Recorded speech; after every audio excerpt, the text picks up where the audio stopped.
I'm Keith. And I'm Emmeline, and you're listening to the Creative Education Podcast.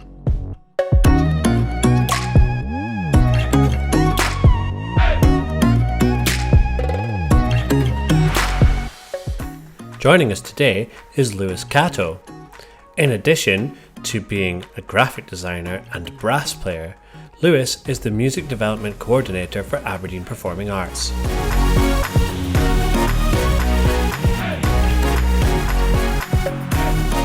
Well, thank you very much, Lewis, for joining us for the Creative Education Podcast. I know you've been very busy having your choir and things just before you have got here, so we really appreciate your time. And I wondered if you would like to introduce yourself and just tell us a little bit about yourself and your work. Yes, so my name is Lewis Catto. I am the Music Development Coordinator at Aberdeen Performing Arts, and I suppose there's quite a lot involved in that. There's a lot before lockdown. We've kind of chilled out a little bit, obviously with the latest stuff, but day to day that was being part of the creative learning team. So we run classes and we are looking to inspire people to get involved in the creative arts, be that music, be that drama, and just to try and inspire the next generation of artists, really. So from my particular role, that looks at we've got loads of different classes that we run. So we've got anything from babies running, I think actually we start with music hall babies, taking it through Imagine, mini maestros, goes up through Project Band, which is a class for those aged, let me get this right because it's been a while since I've said it, aged 14 to 19, from schools who are learning drums, bass, basically any instrument they can take into a band, to give them that foot up in the music industry and give them that exposure to things that they might not otherwise have. And then we that goes up through choirs to older age. And so basically I think we range from like 0 right the way up to, I think the oldest person is probably close to the 90s. So it's massive age range. Brilliant, yeah. To work with. Really good. Yeah, and so what it would be really interesting if you give us a little bit of background about what APA is, because obviously if you're not from Aberdeen, we're both obviously really familiar with what APA is and what it does, and if you're not from here you won't be. So if you give us a little overview of some of the kinds of venues that you work within and some of the things that you provide from that point of view across a wider range, not just across the education bit. Yeah, so Aberdeen Performing Arts is primarily it's the organisation that runs 3 venues in the city. So we've got the Music Hall on Union Street, we've got His Majesty's Theatre, and then there's the Lemon Tree. So across the 3 of those, you could have performances ranging from theatre to just having an orchestra on stage in the Music Hall, having I think Scouting for Girls is supposed to be coming back next year to Lemon Tree. Brilliant. And so there's a wide range, but it's primarily there's the venues for performing in the city, and then we've got all the other bits. So because you work, as far as I understand, you work quite closely with a lot of amateur dramatic groups and stuff as well, who also use all those venues. Because I've definitely been involved in performances here or there that have, like, on the sidelines, these other things going on. So you become this little catalyst for everything happening around you, essentially, don't you? Yeah, it's great. It's great to be involved in loads of different things across the city. Loads of stuff going on. So how did your journey to music personally begin? I think that's where we should start. Yes. Yeah, that's a great question. So my family, there's been, I suppose, musicians in my family for as far back as I can really stretch in terms of like digging through the family tree, and that really comes from the Salvation Army side of things. So both my granddad, my dad were both brass players, so naturally I decided I wanted to play a nice shiny brass instrument. So picked up the euphonium at age 9 maybe, in primary school, and I suppose they could say the rest is history. Yes. Oh, brilliant. So yeah, it was that's where it comes from. A history in brass, brass and vocal, because the other side of it is, so my granddad and my dad, and sort of them, obviously back in the day it was really like male people did brass and females did vocals. Although there's that's quite a big stereotype, because there's obviously male vocals in there as well. So most of the female side of my family all sang, and most of the male side all played brass. So I've kind of it was basically it was assumed that I would do something music. So I've kind of picked up brass and vocal through that, which has been great. So was that your choice, or did you pick it up because it was around you, or did you feel like you were pushed in that direction? No, I think it was definitely because it was around me. I think going to gigs, brass band gigs, from the moment I was born, it just became part of my blood, really, my DNA, just to be wanting to be around music all the time and wanting to do more and more with it. And as I've got older, I've just kind of gone in different directions and tried different things.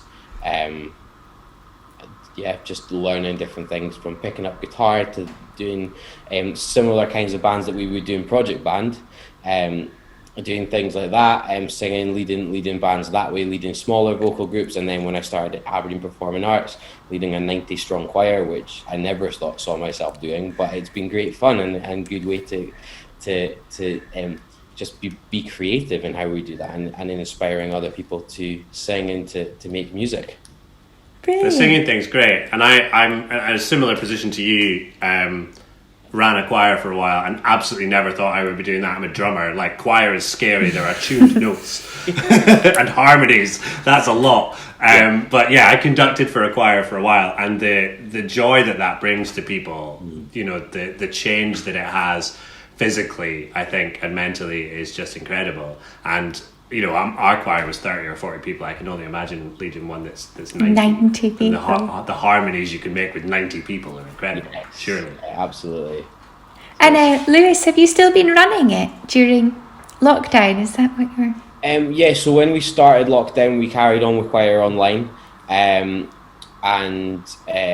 So that was good. I think we did about a month and a half of community choir online, which was great fun. And our other choir, Tootie Voices. So we ran both of them for a month and a half, and then I was put on furlough, which is to be expected, kind of. And and then just in the last month, we started doing more, getting the choir together, singing some Christmas songs, singing some of the stuff that they loved singing before. And it's been great to see them all, and you can tell they've missed it, and they absolutely love being part of it again. So it's good. Oh, there's a big community aspect to that too, isn't there? I remember, you know, when I was doing the choir stuff, you know, part of it's about singing, but a lot of it is about getting together with a like-minded group of people and experiencing something together. And I think that's one of the things about a community choir as well. I mean, we get people from all walks of life there. People who probably, there's a lot of people who have not ever sung. There's loads of people who can't read music, but then on the other side of that, you've got people that have been involved in choirs all their life, and people who read music and want to do music. And I think the beauty of that is is just the fusion of that, and the fusion of different people coming into that and learning off of each other and taking enjoyment from that. You just get the buzz from them, and it's great. I know everyone will be bringing something different to the group as well in that way. Yes, you've got and everybody helping each other to make it more of a community aspect to the group. Exactly. Yeah. Yeah. Oh, so where do you start with a choir if you're starting with a group of people who have either never sung or never sung together with other people? Like if someone's sitting in a school right now with a class thinking, okay, I'm going to turn my class into a little choir, where do you start? Where do you start? Well, to be honest, the very first place you start is something that people will know really well, and you get them singing. Like, this is how I do it with community choirs. I try and get it so that they can sing the melody. Once they know the melody, then you can start introducing other parts, and some of them won't want to sing the other parts. They'll just want to sing the melody, and that's okay. But then being able to teach them that, there's a sense of achievement that they get from getting to the other side of that. Going, I never thought I'd be able to do that, and it's amazing when you see that. And I suppose if you really want to try and help them learn more, one of the biggest aids, and something I cannot recommend highly enough, is actually recording the parts so they can listen to them at home. Yeah. It seems really simple, but it makes such a difference for them being able to come the next week or wherever, and they know, okay, that's my part, I've listened to that, I know it, and then you sing it. I know. Absolutely. And then such a joy to share it. Such a joy then to sing it with everyone else if you've been listening to it all week and suddenly you've got 89 other people around you and you're like, oh, this is... I know that we've all probably felt that just elation from singing and being part of a group with everyone else. Yeah. Our choir used to do this thing which I loved when they did it. They would clump is what they would call it. So if someone in the group, if someone in the altos had finally got the alto line, they would do this clump where everyone like rushed around next to them, huddled around like penguins so that they didn't have to like be put off by the other part. So we used to do this thing where we would send clumps to different bits of the room so that they could clump away and get it right without being put off by what was going on around them. It's brilliant when you see a whole group of women in their 40s or 50s behaving like children because they're so excited. It's fantastic. Oh, or like penguins. Or like penguins, yes. Absolutely. Oh, it's brilliant. The benefits of singing, I think, are so incredible, and they're definitely more well known than they were. And you must have that dialogue with your choir where people are telling you how it makes them feel or how it's brightened their week. Oh, absolutely. So even after going back to doing the choir after being off for 7 months, after the first session, which like in my own perfectionist mindset going, oh, that was rubbish, that wasn't very good, I then got emails back from people saying, oh, that was so good, that was amazing to be part of that, it was so good, I felt so happy after it made me feel so much better.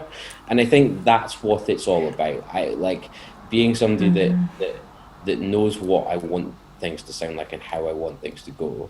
I can put myself down with that, but actually when you're remembering and taking yourself a step back and going, actually, as long as the people that are coming actually get the benefit from this, it really doesn't matter a whole great deal if it sounds like the most professional thing in the world or if it doesn't, because actually the point of doing it is to help people to feel like they are being fulfilled by it and getting joy out of it. Yes, and then it's definitely. job.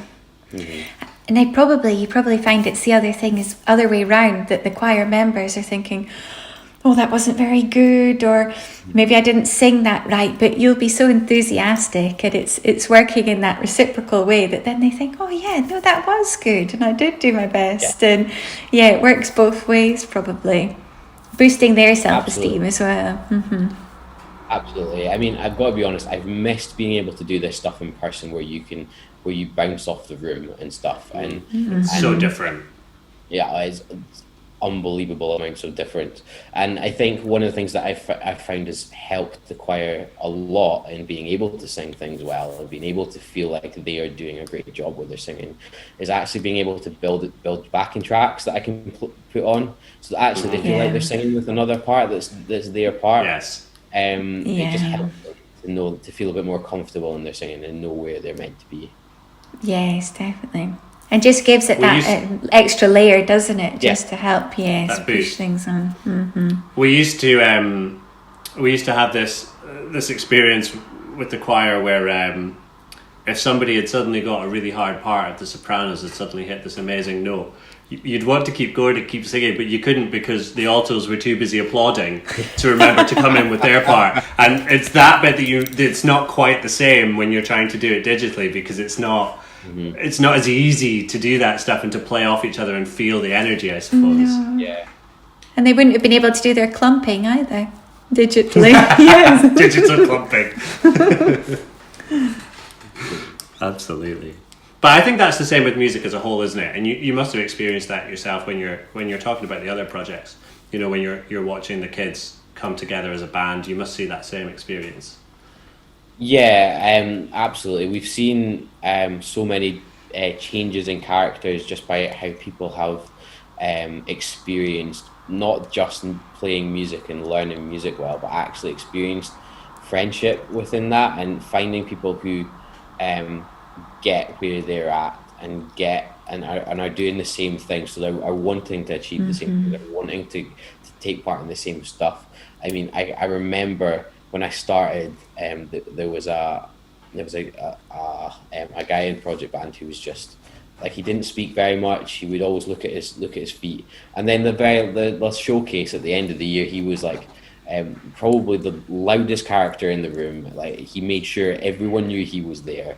And it's like that chalk and cheese of going, this is where this person's been, and now look at them after having um, a year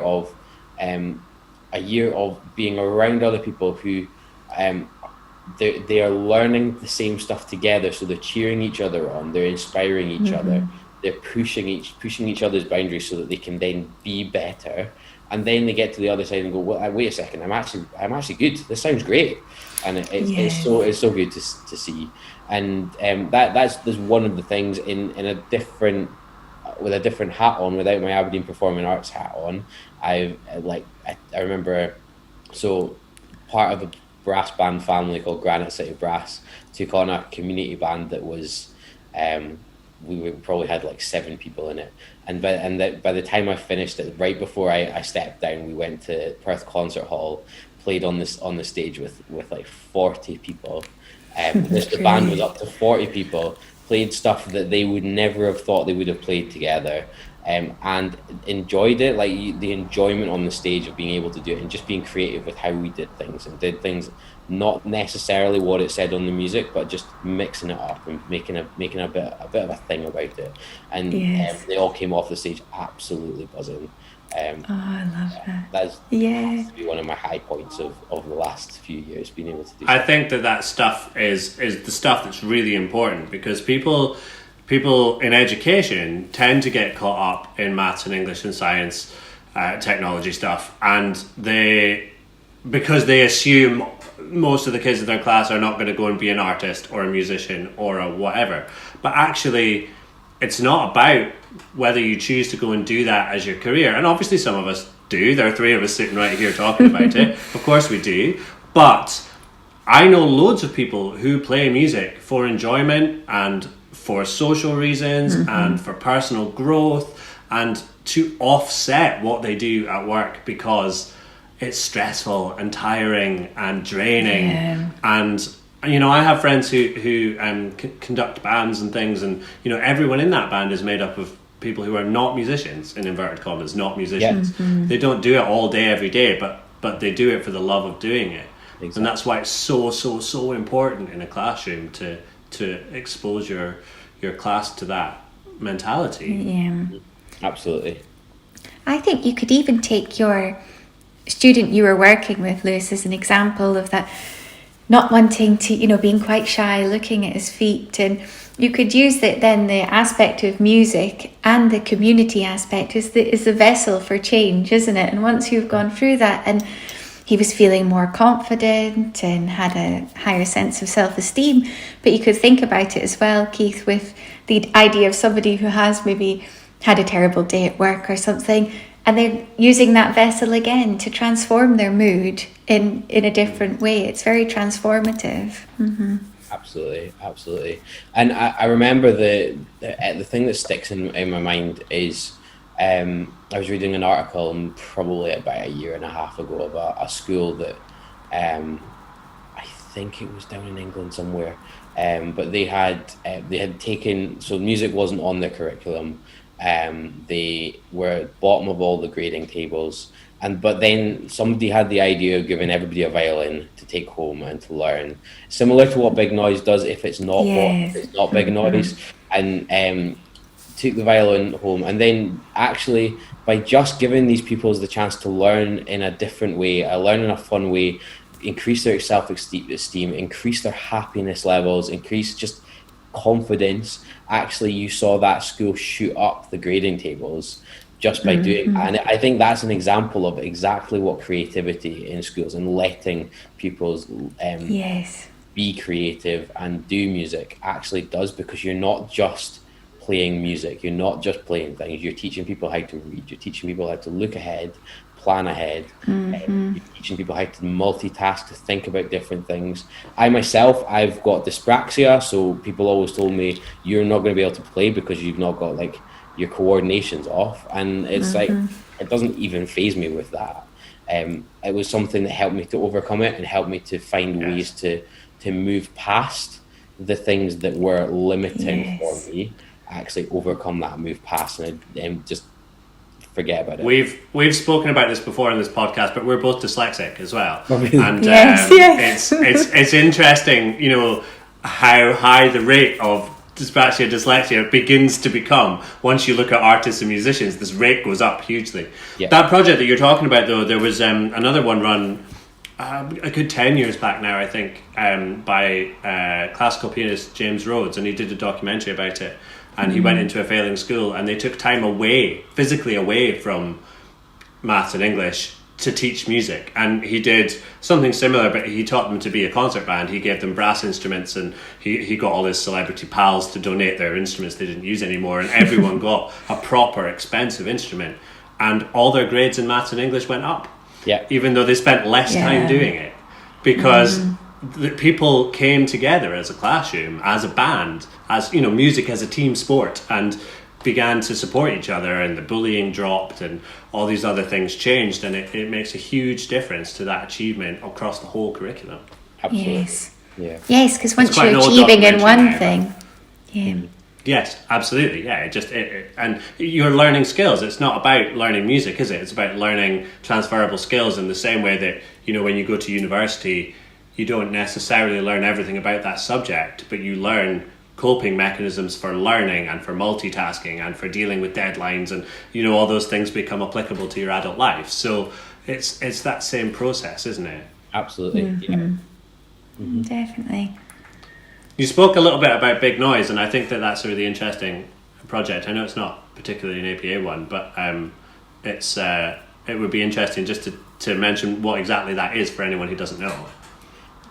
So Big Noise is, so I feel like I'm not the best person to speak about this, but just generally though, I mean. Yeah, of course. So Big Noise going to schools, they give pupils violins, they give them instruments to take away, and it's a free thing for these people so that they can experience music in a way that they wouldn't otherwise do it. And the concept of how they do it is very interesting, and it's I went to their concert, and it's string based, isn't it? The Aberdeen string based at the moment, but I believe they want to start changing that and add more into it.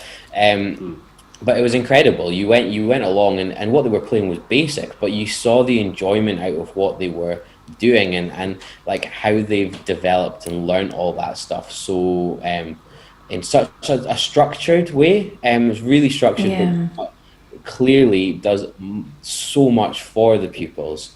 That just helps them to grow, and I think it's great. And I think I might be wrong, but I'm pretty sure they intentionally go for schools in deprived areas. I think that's true. Yeah, I think they do. Yeah, it's really interesting, this whole idea that we're talking about generally here of the impact it makes on someone's life and the difference that makes, because you just never know what impact you're making, and you can have the smallest, sort of tiniest role in someone's musical development and not realize how big an impact you've made.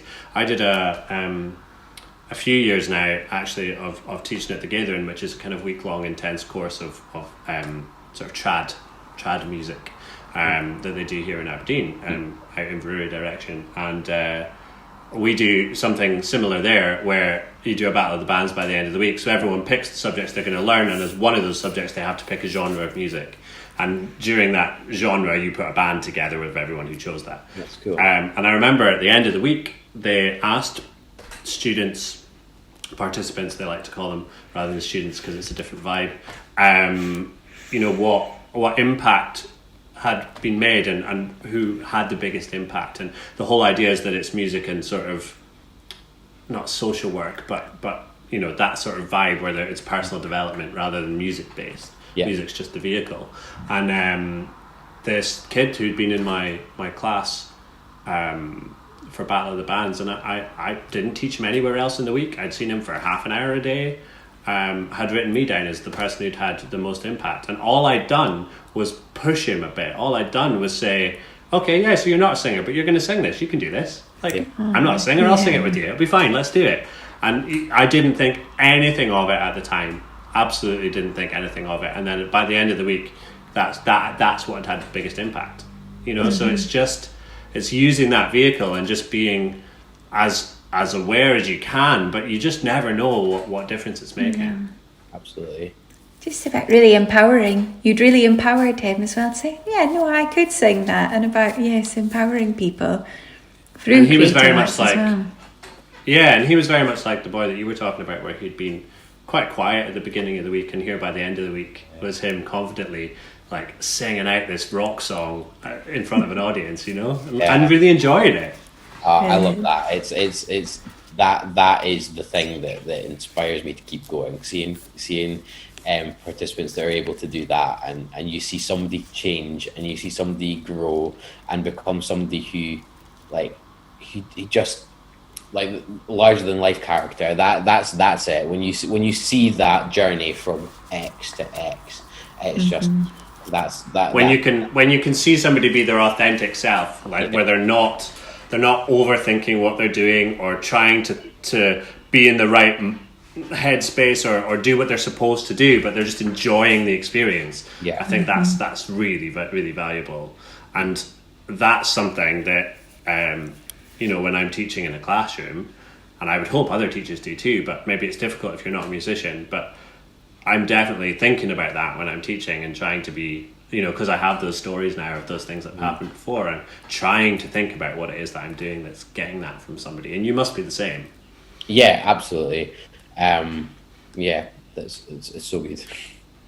I think that's also, it's about being creative in itself, about the way that you approach these sort of small challenges or try to empower people in that way. But then, and it's making me think, Lewis, a bit about your work as a music development coordinator and how you're creative. I know it's creative work and music, but how you're creative in setting up these projects and facilitating them.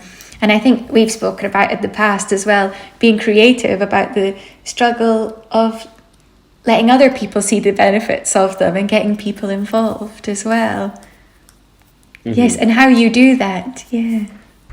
Your background is actually very similar to mine. I have a graphic design degree as well. Really? But I wanted to ask you about how you compare or contrast or use together that idea of a visual art and a sound art, because I do that a lot. Like, it just is part of the process. I don't realize I'm doing it when I do it, but I just would be really interested to know if that forms any part of how you do things. Yeah, I suppose like one of the things that people have always said to me is when I'm teaching, when I'm trying to help people to understand things, I tend to actually use visual metaphors to describe things. So just teaching somebody yesterday and helping them trying to understand singing low. So I just said, well, just imagine you're using a spade to dig it out and you're supporting the note. That's how you sing low. You dig underneath it, and using things like that. There's other ones like when going high, you just imagine you're Superman popping through the clouds. And then another one that I use quite a lot is when you like, this is more about brass playing, but I've started using it in singing as well. Is actually the notes that you're singing or the notes that you're playing. Imagine like you are the operator from a telephone, like back in the day when there were the telephones, and you're taking the jack out and you're putting it in up there, and you're taking it out and you're putting it in up there, just to slot the notes well. So yeah, visually, like that, I use that all the time. I like you say, without thinking about it, but it's because that's how my brain works and that's how I understand things. Very how my brain works too. Yeah, exactly. It's really easy to, rather than trying to explain, like, you need to use your diaphragm. Okay, let's imagine a picture. Just do that. Yeah, definitely. Absolutely. I mean, I don't think there's anything wrong with explaining something as it is. You know, I have really, really young kids who can read music, you know, and they're reading proper music that hasn't been edited because they can, and that's great. But I also don't think there's anything wrong if there's a way of getting there to understand it, to then go back and say, and that's why it looks like this. Yeah. You know, like if you can, you know, find, that's creative teaching, isn't it? Finding 15 different ways to say the same thing, so that you can find the one the person you're talking to is going to understand. Exactly. And then the other 14 make sense as soon as they get that one that makes, you know, that then they can understand why you said the other 15 things. Exactly. Yes. And then the images start, even just when you were saying those things, Lewis, I'm imagining, you know, somebody with a spade and then Superman, and then the images all start conjuring up. Yes. Yeah, exactly. In people's mind. And music's physical. It has a physical effect on you. And, you know, I definitely remember conducting choir. I can't even remember what song it was, but there was some song that had some little note that popped, and so, you know, I must have been moving when that note happened, and I remember the entire choir just used to mirror it back to me, and I don't even know if they knew they were doing it, but they would sing and get to that note, and the whole choir would be on tiptoes just for that one, and then back down again. You know, it's just it's such a physical thing. Yes, absolutely. I think that's the thing, like, as well as visual and physical, actually combining that. So I remember there was, like, what were we doing? We were doing a song, and we were on the music hall stage having a practice beforehand, and it was just there was something about it that just wasn't sitting, and I'm like, right, I cannot communicate this to these people, to this choir, without doing something. So I just got them to, like, mimic me conducting and try to get the beat. I'm like, right, do back to me what I am doing and you will get this. And it was amazing, just that one thing of them just starting to conduct like that, mimic it back to me, that actually then that set a pulse in them, inside of them, that then they were able to keep that without having to think too much about it. Yeah, it's great. Oh, absolutely. Really I think that Keith and I all the time are saying, let's do this, but try and, you know, keep your feet with the beat at the same time. Well, before we start, it's just trying to embody that sense of pulse, yes, before starting. It's a good idea. I think it's really interesting, you know, talking to people in this podcast that we've been doing. It just highlights even more the things we've all learned by being musicians in our earlier lives, because it's really easy to strike up a conversation and find all these things that you have in common with these other people, because you've had that shared experience. And I think that in itself is a really great lesson for a teacher in a class to realize that, you know, despite the fact that we haven't got to know each other really well before talking to each other like this, there's such a lot of ground that you can connect on straight away. Yeah, absolutely. Amazing, so good. And I think that's oh, sorry. No, on you go. Yeah, that's what they say. Music is a universal language. It connects people in ways that, like, we just can't really understand, like, psychologically. It just connects people. It's just one of these things. And it's as you say, universal. It doesn't matter, you know, where you come from or you know what your background actually is, and people will be doing it without realizing that they're doing it. They'll be, you know, if they don't play music, they'll be listening to music, they'll be tapping, they'll be dancing without realizing that they actually know a bunch of the things that we know. They just don't know they know them. Yeah, exactly. And I think that's why, you know, it's so important for people who are doing what we're doing in our jobs to try and encourage people who don't think of themselves as musical or don't think of themselves as artistic, to try and bring that into their classroom. So I wondered if you had any tips for someone who thinks they're not musical, or who thinks they're not particularly creative, about how they can bring that into their classroom. What can they change in, you know, their own practice or in their own thought process to encourage the kids in their class to be expressive? I think one of the things that I always get stuck on is I always try and overthink it, right? And that's potentially not very helpful to just hear me say don't overthink it. But like, I always find that it's when I'm in my best ideas for helping people engage are the things that I just think about that I'm like, this doesn't actually seem like music at all. Or I'm trying to think of an example that I can give, that you just do, right? And it seems really simple,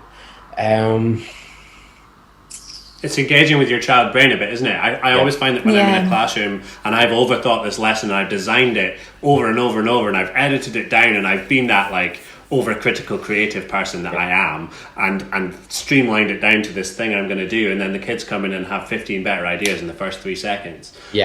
And I think that would be the advice I would give. I would be saying, listen to your class, because they've probably got a better idea of what's creative than you are. Rolling around in your head. Absolutely. And even taking... Oh, sorry, there's... I think one of the things as well is actually, as much as we can get bored of doing the same things over and over again, actually some of the really foundational things are really important, and actually the things that you think you're getting bored of doing, the kids are probably not getting that bored of.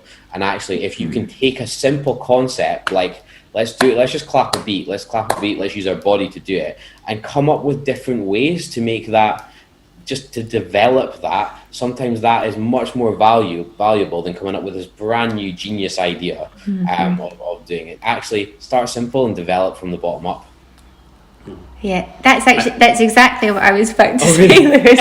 I was going to say that you speaking about keeping the beat, how simply that could turn into, and asking a class of children, you'll have people keeping the beat on their nose and on their ear, and it's, something like that is a simple idea but can grow so quickly and comes from them as well, which I think also gives them that empowerment and then makes them very engaged in it. Really important.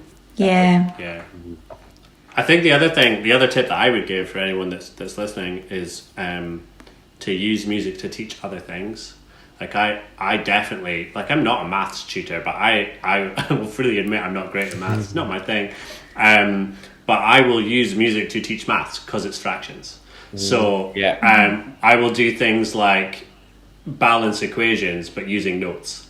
Because I know that for me, as someone who's dyslexic, numbers are like a blind spot for me. I can't do Sudoku.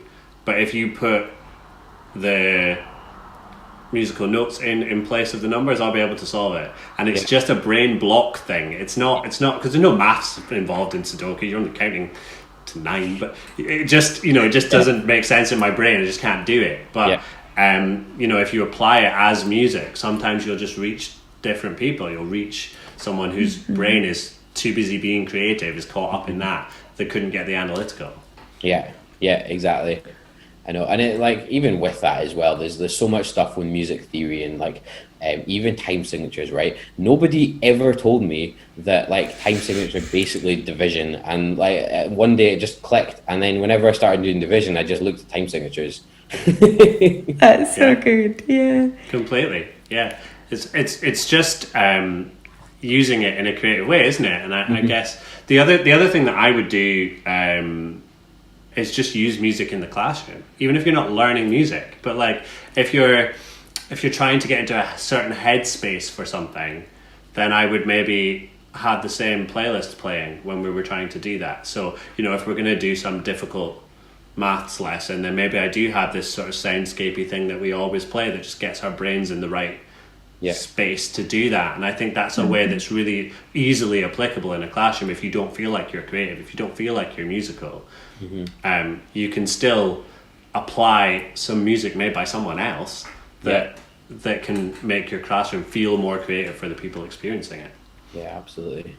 It's good. That's just what we all do all the time, I'll put this piece of music on to get ready for a night out. I'll put this on because we're going to be having a nice meal, or we're all creating those kind of atmospheres for ourselves all the time. So and advertisers do it to us all the time. We just don't know they did it. If it worked well, we didn't see it happen. We didn't hear it happen. But you can apply that in your own classroom too. Yeah. Yes. So other than that, I think it's been just a really nice casual conversation, but I think we've reached some really interesting points in there that are really useful for someone to take away. Is there anything else that you've got in your bag of tricks that you can share with us before we kind of head off?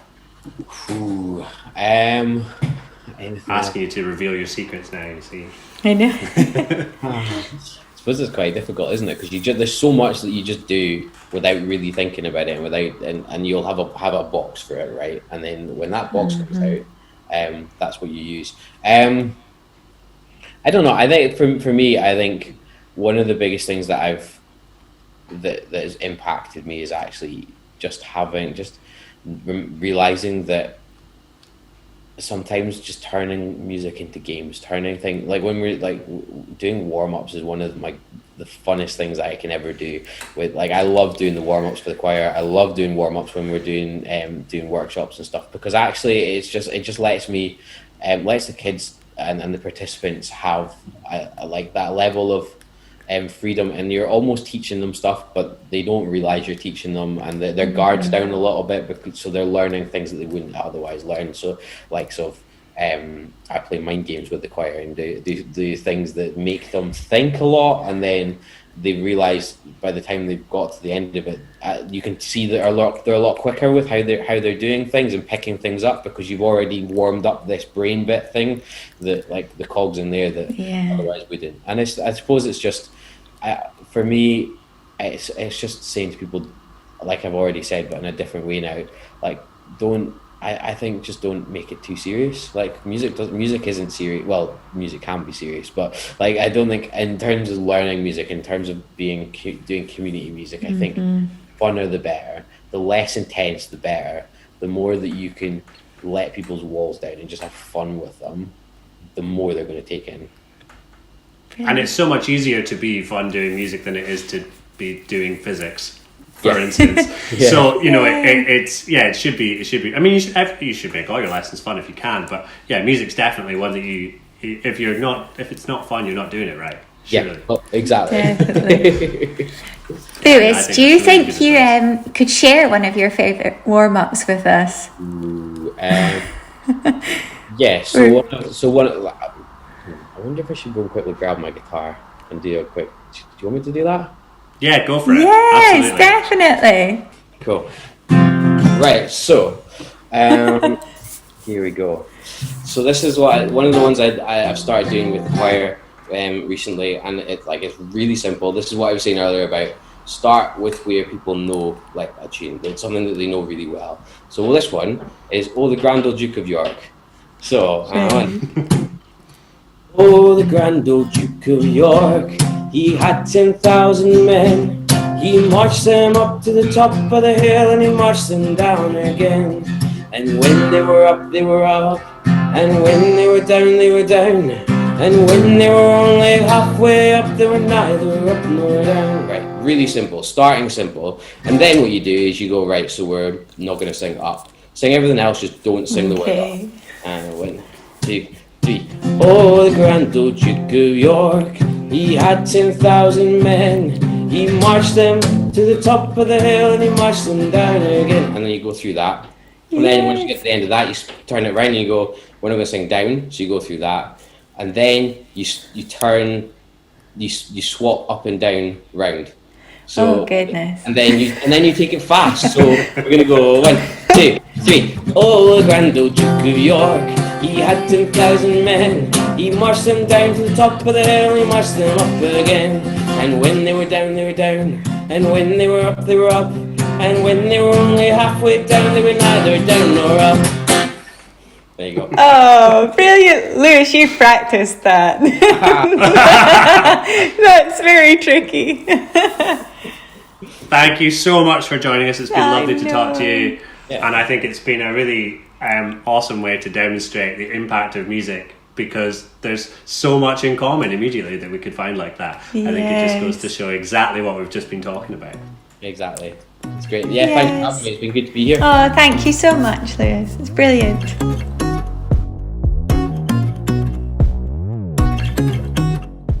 Thank you to Lewis for joining us, and thank you for listening. And if there's one thing that we've learnt, it's never to underestimate the impact the creative arts can have. See you next time.